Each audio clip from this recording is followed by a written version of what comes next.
Maro ireo ezaka vita nandritra ny taona 2023 ny minisitry ny Filaminana anatiny nandritra ny lanonana fifampiarahabana noho ny hotratrarina ny taona Manana ny vina manana ny tanjona izy ireo ao anatin'ity taona vaovao ity.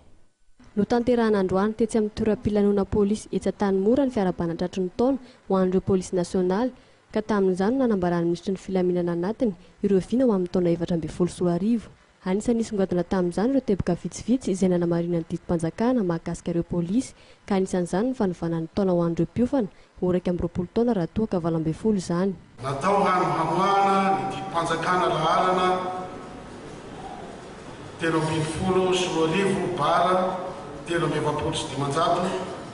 tamin'ny faha 17 ny volana jiona volana jolay 13 anomezanjo sy tompon-tany ireo polisy trapahavoaza nandritra ny fanatanterahany mieraka izay nampidi-doza na mission dangereuse.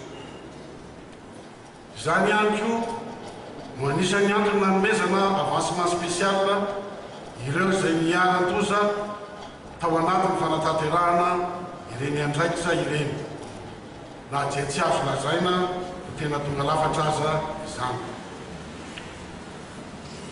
Raha ny zava-bitan'ny minisitera indray dia no atao indray mijery dia maro.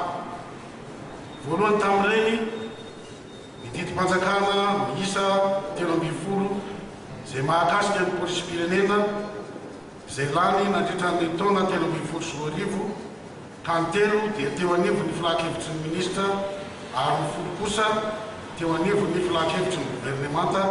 Taorian'ireo kabary ny fanesy dia tsy adin'izy ireo nanotra solombody akoho ho an'ny Filaminana anatiny izay tonga nanatrika ny lalonana izay narahana fiaraha-misakafo tamin'ny alalan'ny nofokena amin'ny tapihavanana.